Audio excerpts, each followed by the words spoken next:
This is Grieve the Astronaut. Put aside your worry.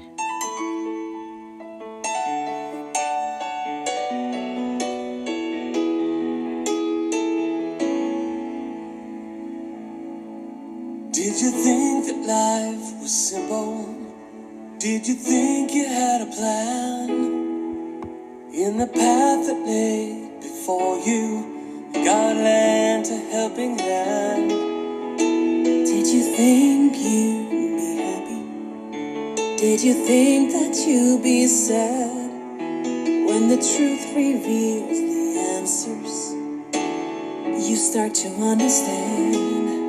And I know feelings are buried inside. And I know unlocking them helps decide.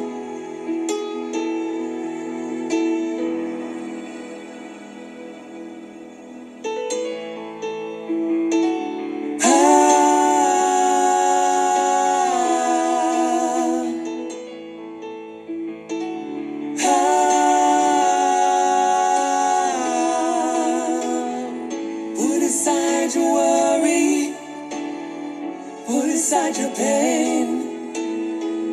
Don't let these things distract you or carry you away. It's time to write your story. Time to walk away from the lies that you've been living that have led you astray.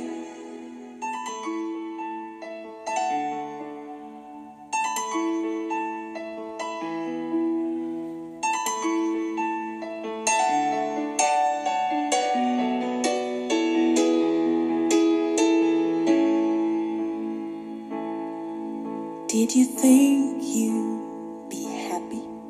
Did you think you'd be sad? When the truth reveals the answers, you start to understand. And I know feelings are buried inside. And I know unlocking them helps decide.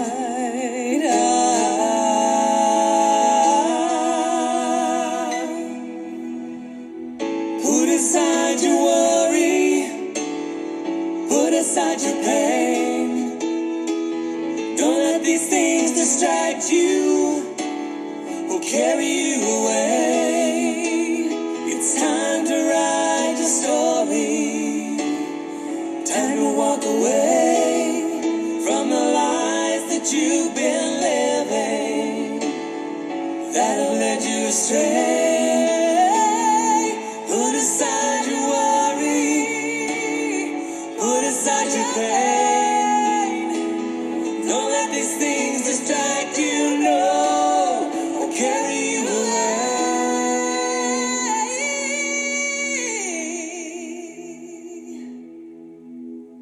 It's time to write your story, time to walk away from the lies that you've been living that have led you astray. So powerful words. Put aside your worry. That's Raymond Hayden. You can go to check out raymondhayden.net for his music, and he's such a tremendous musician and gifted artist. And so that was Put Aside Your Worry by Grieve the Astronaut, one of the groups he plays in. This is Chit Chat, the Encouraging One Another podcast, where it's all about encouragement.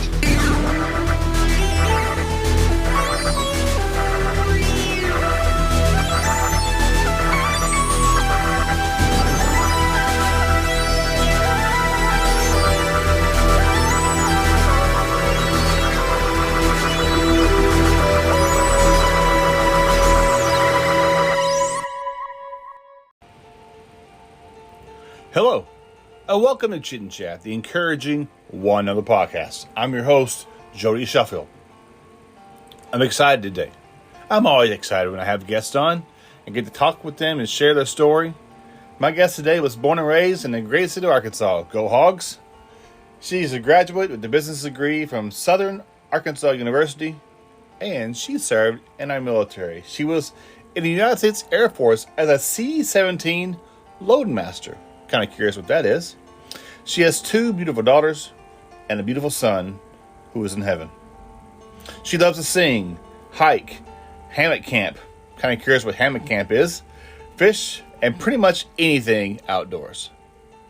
She suffered from depression and anxiety, which inspired her to write a book, and she is hoping it would help others understand this mental illness. Her book, Trauma Queen, shares personal stories of trauma, guilt, child loss, abuse, depression, anxiety, PTSD, loneliness, and hope. She also mixes in a little bit of comic relief as well. She is now a project manager for an IT company in Little Rock, Arkansas, and we've known each other. I've known her entire life. Ladies and gentlemen, today my guest is Sarah Nations. Used to be Qualls a long time ago. She is my cousin. I can't wait to talk to her and share about her story and her journey. This is Chit Chat, the encouraging one another podcast. Alrighty, hello there, and welcome to Chit Chat, the encouraging one another podcast. We're with Sarah Nations today. I've known her as Sarah Qualls for a number of years. Before we dive into some fun conversation, I like to throw icebreaker questions at my guest. I like to throw 5, and people ask me why 5. Well, this little portion is brought to you by Tequiza. It's a local taco shop here in the area, and they have 5 kinds of tacos. Are you guys a big taco family? Yes, at least once a week we have taco night, yes. Yeah, we usually have a couple of nights. You can make a taco salad or a taco whatever. Yes. Since you love to sing, I believe you performed on stage a few times throughout your career. If you could sing on stage with 3 other musicians, who would it be? Oh, wow. Probably Willie Nelson. Oh, okay. Bonnie Raitt. And let's pick somebody new. Miranda Lambert. Okay. It'd be a very unique ensemble. Yes, for sure. If you wanted to go anywhere at this podcast, you have the airport, you buy 2 tickets anywhere in the world. Where are you going, and who are you taking with you? I would probably go to the, I don't even know if I'm going to say it right, Maldives. I don't even know how to say it. Maldives, yeah. Yes, where they have the little bungalows over the water. I've always wanted to go there. Yeah, so that's where I would go. Taking your husband with you? You can take one of the kids. It depends. It really depends on the day. I'm with you. If you had to eat one meal every day for the rest of your life, what are you eating? Oh, man. One meal for the rest of my life would probably have to be crab legs. Okay. Yep. That sounds... it's a lot of work eating crab legs. I mean, you spend 20 minutes diving into it, but you got 5 pieces of meat. Oh, it is so good. So good. And with a good pound of butter, that's tasty. Yes. What's your absolute dream job? It's going to sound really funny, but I've always wanted to be a police officer. If I could go back and start over with a new career path, I would have gone into law enforcement for sure. And these questions are kind of quick fire. So the first thing that comes to your mind, which do you prefer? Christmas or Thanksgiving? Christmas. Waterfalls or oceans? Oceans. TV shows or movies? Movies. Romantic movies or comedy movies? Comedy. Fried chicken or fried fish? Fried fish. I knew you were going with that one. Me from my neck of the woods. Woods Place fried fish to be. I used to work in that Woods Place. Oh yeah, Oh man, that's the I've been there for best. a long time. For my listeners out there who don't know who you are, give us a little brief bio on who Sarah is. All right. Well, born and raised in Arkansas, South Arkansas. Have a big family. We've always been close. Born, raised in a Christian family, Christian home. After I graduated high school, I went to college for a couple of years and just figured out that it wasn't really what I wanted to do at the time. So I joined the military right after 9/11, and I was served in the Air Force for a few years and was stationed out in South Carolina. That's where I met my first husband, and we had two daughters. And we ended up back in Arkansas, which I'm so grateful for because all my family is here, and I just love having that time with my parents and aunts and uncles and cousins and everything. So, um, I really, I got back into college, finished my degree. So now I work in computers, and I was a computer programmer for a little while, and then I got into project management. So that's what I do for work, but for fun, I like to be outdoors. That's my big thing, is just anything outdoors, fishing, hunting, hiking, camping. We do a lot of backpacking trips where we hammock camp in the Ozarks and different places around Arkansas. So I love to kayak. Yeah, just anything outdoors, really. And I love to sing. Haven't been on stage in a while. Just ever since COVID, we all got shut down and Mm-hmm. stuck inside. So everything's so much different now, but I still really enjoy doing that when I get a chance. And um, So, what is hammock that's about camping? it. It's just awesome. It's instead of taking tents or whatever, we just backpack. We take our hammocks and like a tarp, and I have this cool little bug net thing that zips up, and we just hang our hammocks. That's a good new term. New word. Um, yeah, we just hang our hammocks up and just chill. It's just so relaxing, especially when the nights are kind of cool, like at the in between seasons, and um, have a campfire. Just very relaxing. It's my therapy. Nice. And you said prior to the U.S. Air Force, you competed on stage and you did different events and stuff. Can you tell us about those? Oh yeah, I actually got drug into by one of my roommates in college. She wanted someone to participate in a local pageant with her, so I did, and I won, which she was not happy about.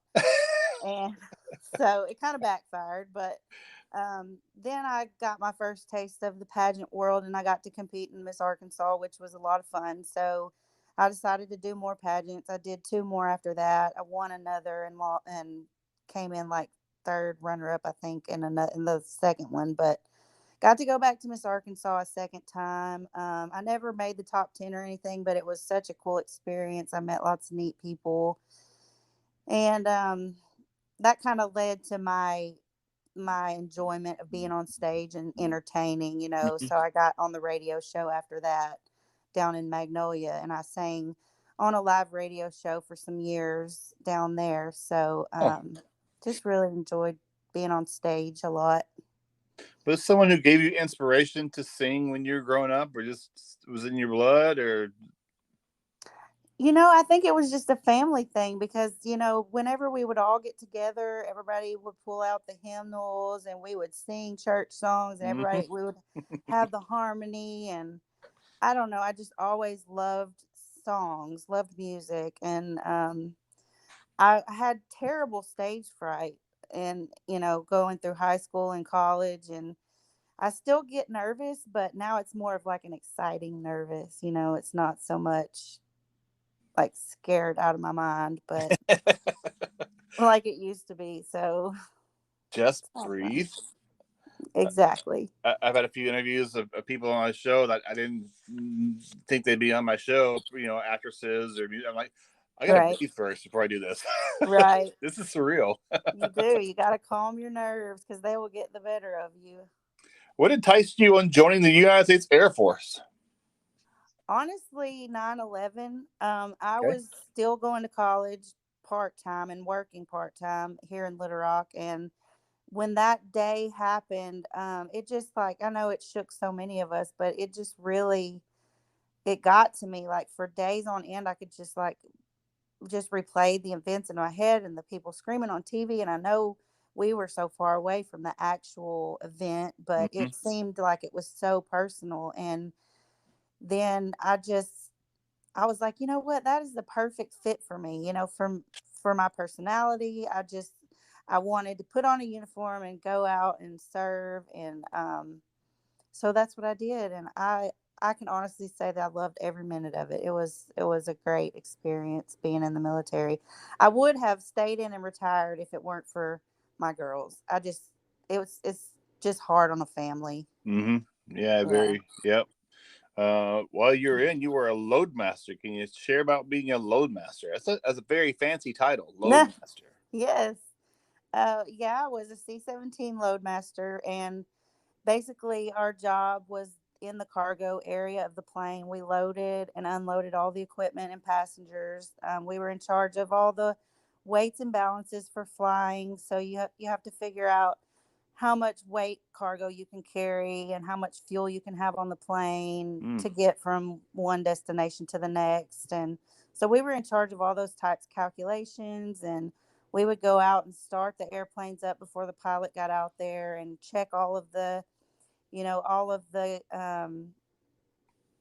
what am I trying to say, like the equipment and just every little detail. We had checklists. And but it was one of those things I had terrible stage fright about at first too, because it seemed so just way more important than anything I should be handling. But Mm-hmm. um after I got used to it, it was a lot of fun. I met a lot of great people and got to see some cool places. And just, I don't know, it was neat being air crew. I think that being in the Air Force and being air crew is a lot of fun.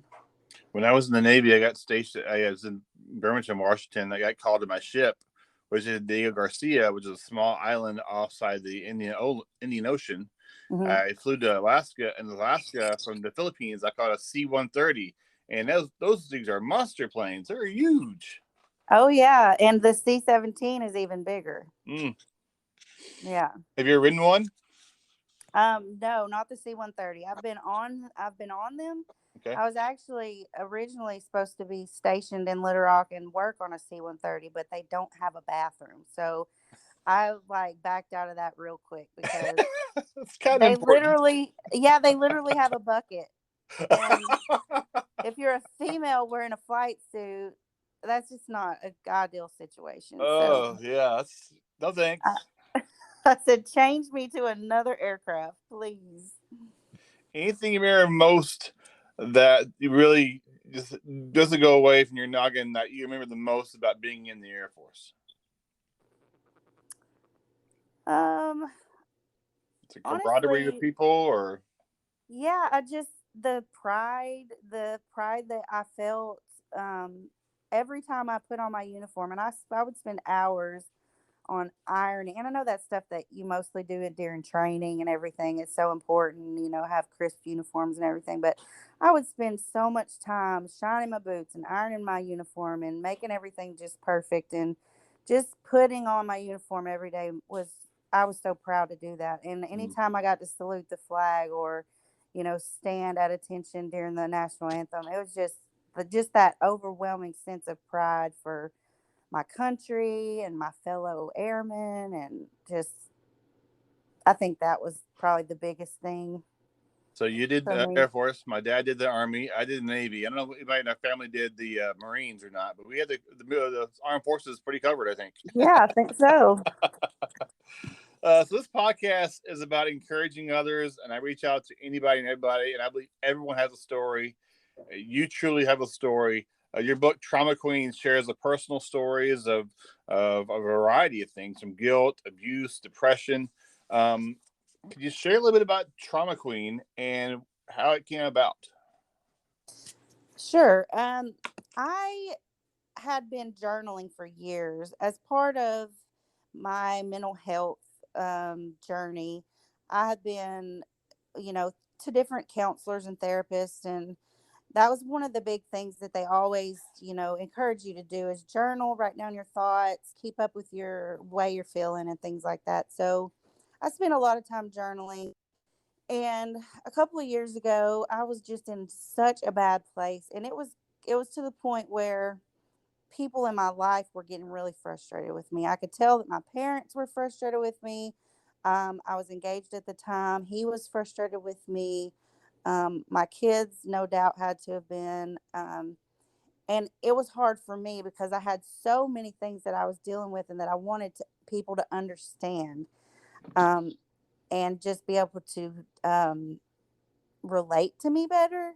Mm-hmm. And I thought, it would be amazing if there was an instruction manual for my family to read to say, look, this is what it is, where it's coming from, and this is how, this is what's going on. Mm-hmm. So that's kind of what's brought about the idea of writing the book in the first place. And it's not an instruction manual by any means. It's just I wanted to be able to put down all of my emotions, all of the things that I had been through, and things that I know other people have been through, and put some sense to it, make some sense to it, and um, just really explain how trauma works and how it affects every aspect of your life. Mm-hmm.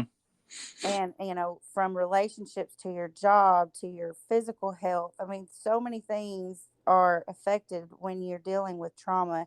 And it all kind of goes together, the depression and anxiety and everything. It fits together when it comes to mental illness. And I don't know. It was just during that part of my life that I thought I just sat for weeks on end and just wrote, just poured everything out, and went back to my journals and got notes. And I wanted to give myself a goal, something to keep me going during that time, but also I wanted it to serve a purpose, Mm-hmm. Have you had a lot of responses from individual people who've gone through the many areas you cover? You cover about 8 or 10 topics, at least, forgiveness, Right. coping, and loneliness. I'm sure anybody out there has gone through some part of that in their life. Right. And that's one of the things I try to emphasize in the book is that trauma is trauma. I mean, some people, I used to think when you talk about somebody who has PTSD, you think that they've been in, Nam, dodging bullets and watching people die. That's trauma. And you Mm-hmm. think my little piddly problem that I had to face 5 years ago doesn't stand up to that. But the thing with trauma is if it affected your life in such a negative way that you can't really move on in a healthy way, it's still significant. It doesn't matter how big or how small the event was. Trauma is trauma. And I try to point that out in the beginning of the book because I know that my stuff might be light to somebody else. And my stuff might seem really heavy compared to somebody else's trauma. But if you're dealing with it, it's important to find healthy ways to live through it. You know what I'm saying? Mm-hmm. So How did you come up with the title Trauma Queen? honestly, from pageants, because I had those crowns. Okay.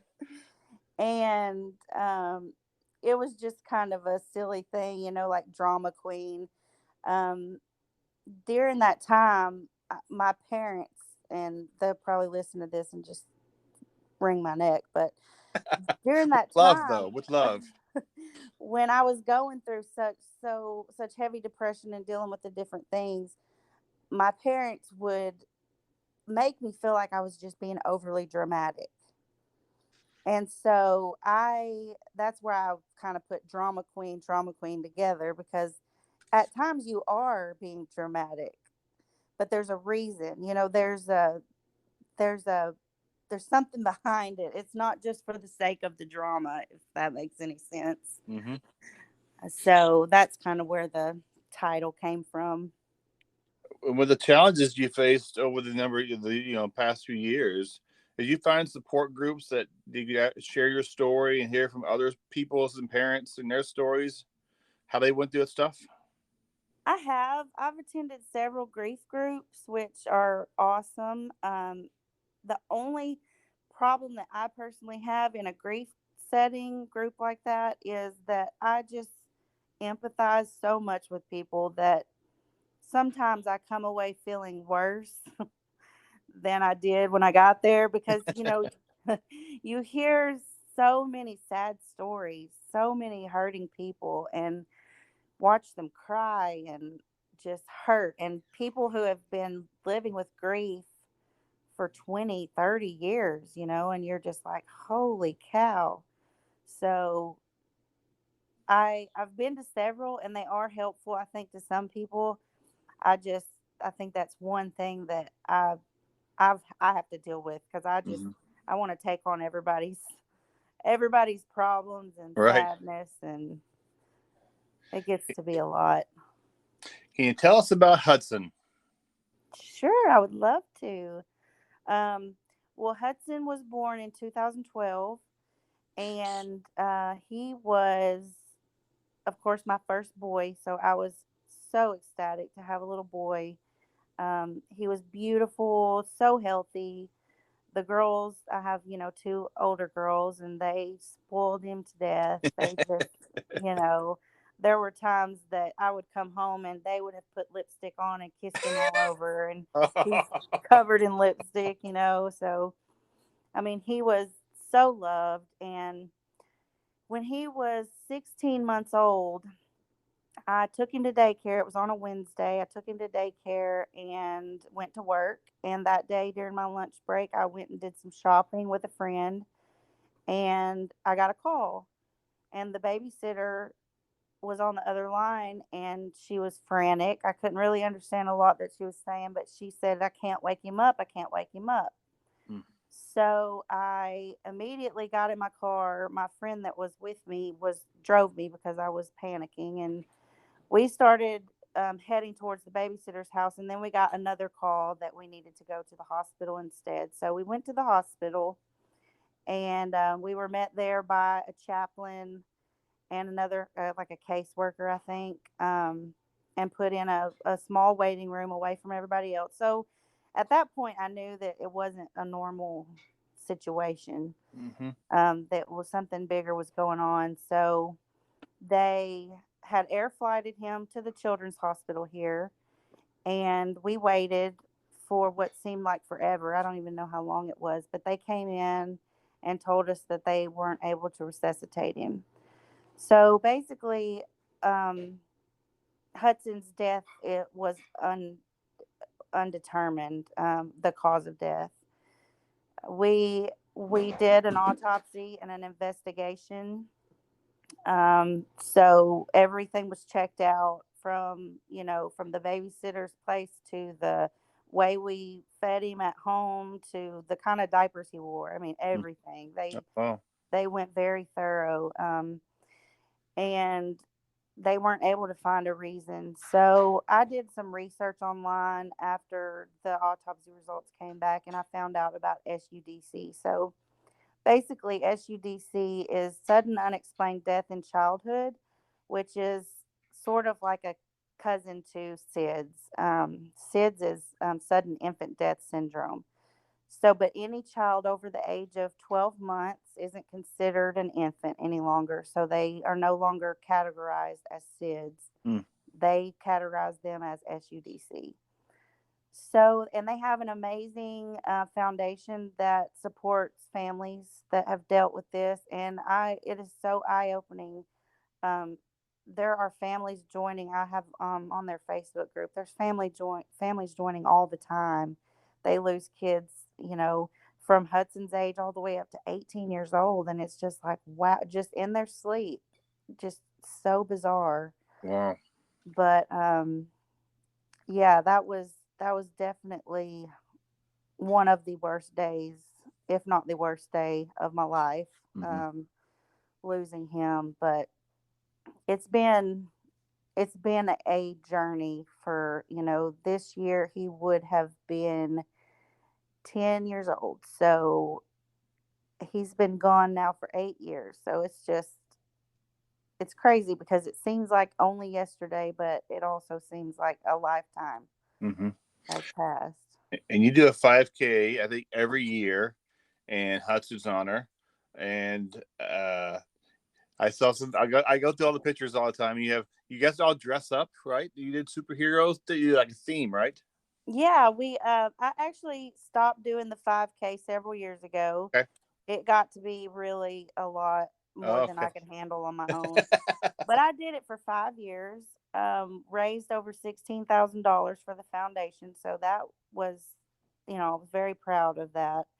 Um, we basically, it was called Hudson's Monster of a 5K because right before the Halloween before he passed away, he had a monster costume and he never wanted to take it off. So I have pictures of him in this little monster, little blue monster costume. And so at the race, we did costume contest. Everyone came dressed up. We gave away prizes. Local businesses would give away gift certificates and things like that to give for prizes. And we had really good turnout the first few years. It just, as time went on, more and more people, it's football season, it's different things going on Mm-hmm. during October. So I didn't have as much support the last couple of years. So, but it was a lot of fun and it kept me active and it kept me like doing something in his memory, which was important for Right. me. Were you able to connect with families who have gone through kind of the same ordeal as you have to help it with support at all? Oh yeah, there's several families around Arkansas, and there's plenty all over the nation. But through that support group, the SUDC Foundation, they have events every year. I haven't been able to attend any of their events, but they have groups online. I have personally talked to several of the other moms who lost children around the same age Hudson was. So it has been really helpful to be able to connect with people who have gone through almost the exact same situation. Mm-hmm. Back to your book for a second. How long did it take you to write your book and to get it? How do people get a copy of your book? It took me like 3 months, probably Oh wow. not very long, because, like I said, a lot of the stuff I had been writing for years. So once I decided to put it all together, it just took about 3 months to actually sit down and just make it into a book. And then, but the process of going through the editing and all of the publishing stuff that took a little bit longer. I'd say maybe 6 months. Have you received inputs from people about them reading it and how it might help them go through some stages in their life? Yeah, I have several people have reached out to me through Facebook, and just, it hasn't been a huge response, and I think that's probably my fault because honestly, the same week the book came out, my husband was put in the hospital for COVID and he was Mm-hmm. very, very sick. So honestly, the whole book thing, I did not put a lot of effort into getting it out there to the public a lot. I just depended on Facebook to my friends and family, but the ones that have, the handful of people that have reached out to me, it's so heartwarming to hear other people say that, they can identify and they've been through similar things and that they find comfort in reading the book. Mm-hmm. And that was the point, in the first place. So pretty cool. How do you order? Can you go on Amazon or can you order a copy? Yeah, it's on Amazon and Okay. it's on Barnes and Noble. So I don't know if you share this, you could share a link or something, but um, yeah, you just search Trauma Queen on Amazon, and I think there are a couple other titles, Trauma Queen, but it's pretty easy to find. Okay. It was about 3 or 4 days ago. My mom called me. Goes, I read Sarah's book. You get Sarah on the podcast. I'm like, I've already scheduled Sarah, Mom. Oh, cool. uh, we've all faced storms of life. Some of us have been through thicker storms than other storms. Has there been someone in your life who has encouraged you, perhaps inspired you not to quit, maybe to keep pushing, maybe to challenge yourself to just keep going, keep putting one foot in front of the other? Well, I mean, I would have to say everyone in my life has been a champion for me, from my parents to my sibling to, y'all, my cousins, my everybody has always been so encouraging. Shane has been huge in helping me get through some of the tough spots. He took me on that hike in Colorado a couple years ago, and that was probably one of the hardest physical days of my entire life. That's my But next little question, actually, as I was about to share that, because my brother Shane, the one who knows, he lives in Colorado. You have a very unique tattoo on your arm, and it looks like coordinates to a treasure map, but it has a yeah. much more bigger meaning. What's that mean? What's that meaning? So yeah, Shane he just has a way of making anything special. I just don't know what it is about him. I think he knew that I physically was not up to the challenge of this mountain. So when we got up to about 13,000 feet, I was about to just throw in the towel. I mean, I could see the top from where we were, but I was so exhausted mentally, physically. I started crying, and I sat down on a rock, and he said, "You only have 800 more feet to go." And I'm like, "What are you talking about? This other mountain over here is like, obviously 1,000 more feet, and I don't have it in me. I can't do it." And he said, "Well, we're not going up that mountain. We're going up this other mountain." And we were at like a crossroads. And he pulled out a sign that said Mount Hudson on it that he had carved. And he said, "This mountain here doesn't have a name. So we're going to go up this mountain, and we're going to name it Hudson. So you've got to make it up to the top of this mountain." And I'm like, "You've got to be kidding me. So it's like waterworks. I'm crying. I don't know what I'm going to do." But he physically took my hand and pulled me up the last 800 feet of that hike, because I, I did not, if it was just me on that mountain that day, I probably would have rolled back down at that point. What's your tattoo? So yeah, the tattoo is just a mountain range, and it's got the coordinates of Hudson's Mountain. So it's right beside Mount Missouri in the Collegiate Mountains there in Colorado. So I really hope one day I can get back in better physical shape and visit it again. Hopefully we can be. Shane and I did mountains before. I did a couple long time ago. I'd love to, all be up there one day, one time, and do it. That'd be awesome road trip for all. My family would go. I would go in a heartbeat, and I'd probably die as well. Yeah, But yeah. you know, uh, my brother is a mountainaholic. He has done like probably 50. Yes. I did too, and I was happy. Yes. My mom thinks there's mountains in Arkansas. There's no mountains in Arkansas. There's hills in mom in Arkansas. Exactly. When you see the real mountain, you're like, "Oh, wow. I was not prepared for this." But yeah, he took some of those. I had never seen them before, but it's like oxygen bottles that you put on your face, and you can it's like a aerosol type thing. Mm-hmm. And that thing saved my life, because I got that altitude sickness right about 12,000 feet, probably. I would feel really good for about 5 minutes, like I was floating, and then I would start feeling really sick. It was like it was like being on a roller coaster. It was pretty crazy. Someone's kicking my butt without physically kicking my butt. I can feel it though. Yes. Oh, Well, words cannot express the sorrow of a child. I had Michelle Moore on a while back. Her son Joshua passed at 16. I have another right. friend in school from the youth group. Her child's passed, and no one has the right words. But I love you so much, and I wish I could do. I saw him Hudson once or twice, maybe once, and the picture I always have in my head is him and Mama before she passed away. It was Yes. that was a great picture, and just I'm sorry for you, but I know he isn't. My Mama and the rest of our grandparents are having a heck of a time in heaven. Oh, yes, they are. And we'll be there soon enough. We'll be Yep. able to spend time with them soon enough. And this podcast is all about encouraging others and sharing positivity. Any words of encouragement for someone who has kind of faced difficulties? I know, get your book. That will help, I'm sure, with some steps and processes they're going through. Any additional words or inspiration you want to share with someone? You know, one of the things that has always kept me going on really, really bad days, and I just tell myself because it's so true, is the good times are just right around the corner.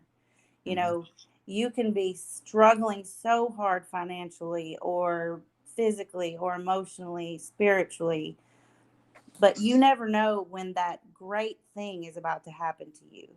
It could be in the next 20 minutes. It could be in the next 24 hours, maybe a week away, but it's right there. And you just have to hang on to see it through because the bad times, they don't last.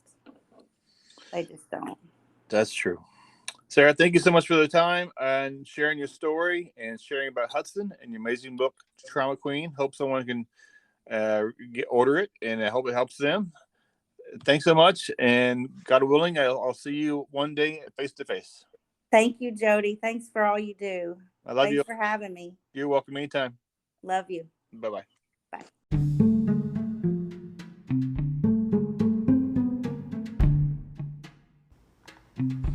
Yes, it's coffee time. Coffee.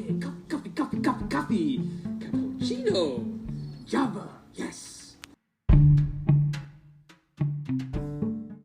After these messages, we'll be right back.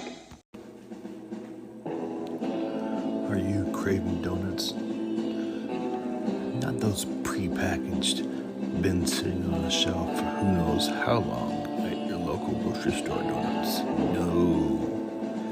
At Lone Star Donuts, they're made fresh daily. These donuts are not your normal one bite and done donuts. No, sir. These are big, light, fluffy, and delicious donuts. They don't have 2 or 3 toppings. They have over 50 toppings, as well as cinnamons, apple fritters, and many other breakfast items. Call ahead and place your order today. Surprise your coworkers or the family with a box of these delicious donuts. Lone Star Donuts.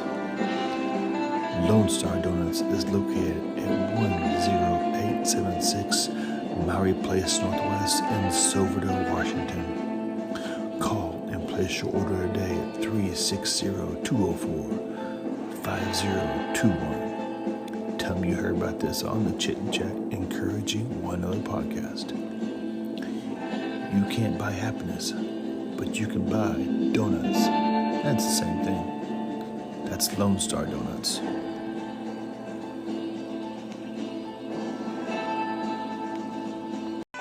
Hungry? Craving tacos? If it's Tuesday or not, you gotta have tacos, right? Tequiza, tacoshop.com. They're located at the Kitsap Mall. They have tacos, and more tacos, and chimichangas, and burritos, and taco salads. You get it. They have amazing food, as well as beans and salsa and grilled jalapenos, my favorite. Their food's authentic, made fresh, and they're locally owned and operated. They got a Facebook page too, and a food truck with amazing breakfast burritos. That's Tequiza Taco Shop, TAQUIZA tacoshop.com. Their phone number is 360-698-4335 to place an order. The address is 10315 Silverdale Way, Silverdale, Washington. That's Tequiza tacoshop.com. TAQUIZA. With tacos, and more tacos are waiting for you. A few weeks ago, I had the opportunity to interview Robbie Harte, and she was in the work of a brand new song coming out, and it's very, very powerful, and we're going to share it today on the Chit Chat Encouraging One podcast. This is Reason to Rise by Robbie Harte.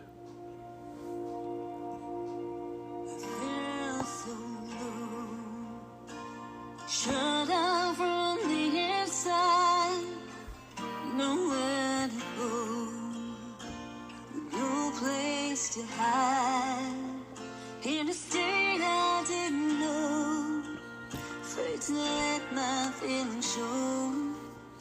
went away and cried. Swallowed my pride.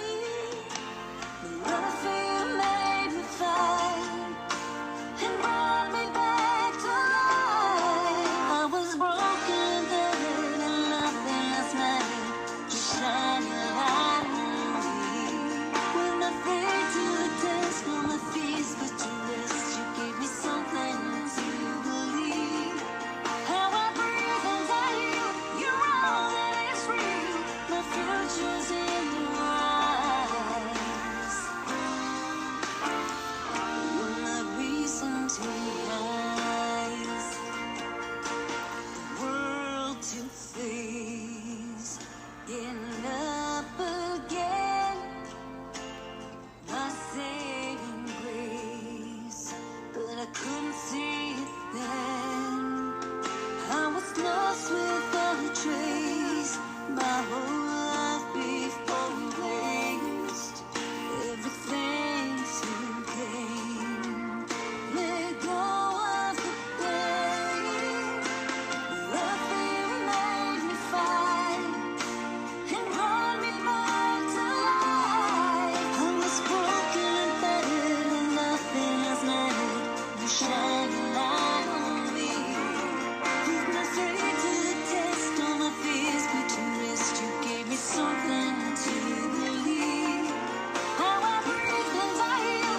You're all that is real. See the future in your eyes. You're my reason to rise. You're my silver lining, my hope that keeps shining. Why I was broken and battered and nothing else mattered. You shine your light on me. With my faith to the test, all my fears put to rest. You gave me something to believe. How I breathe and tell you, you're all that is real. I see the future's in your eyes. You gave me reason to rise. When I need to feel this love that is real, my future in life. You're my reason to rise.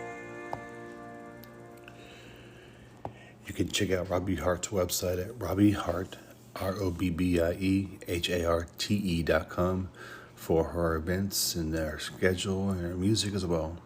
That was Robbie Harte, Reason to Rise.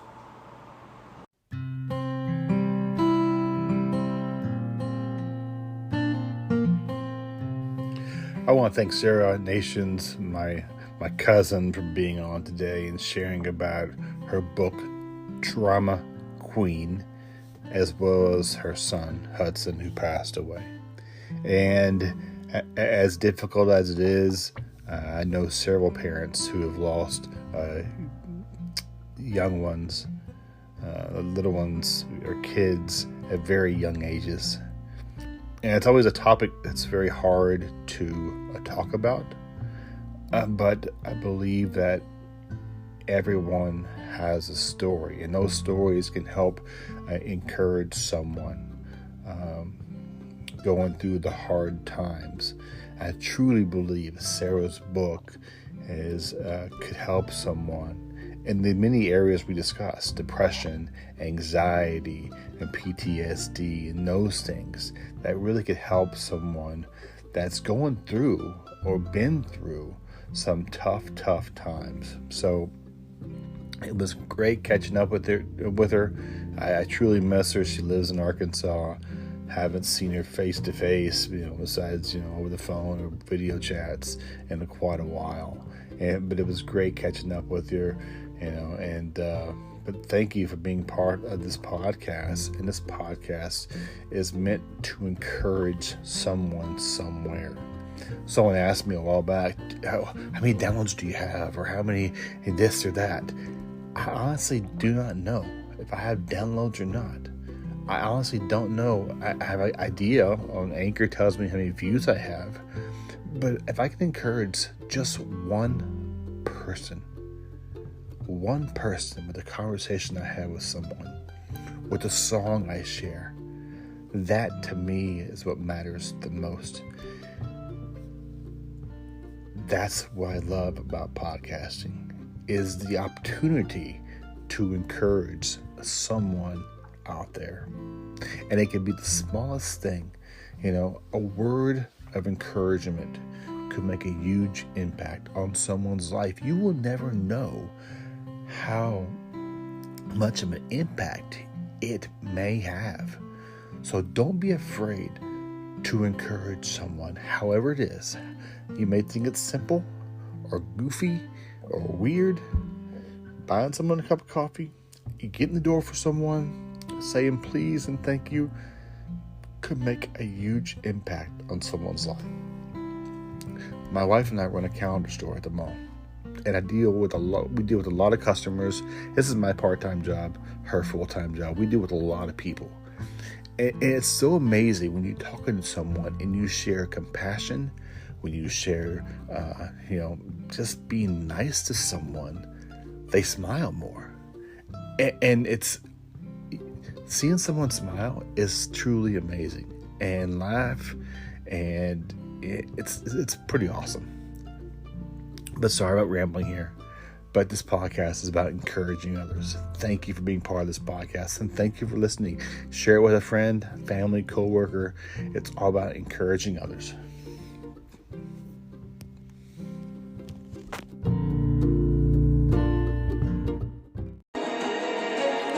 This is Chit Chat, the encouraging one other podcast.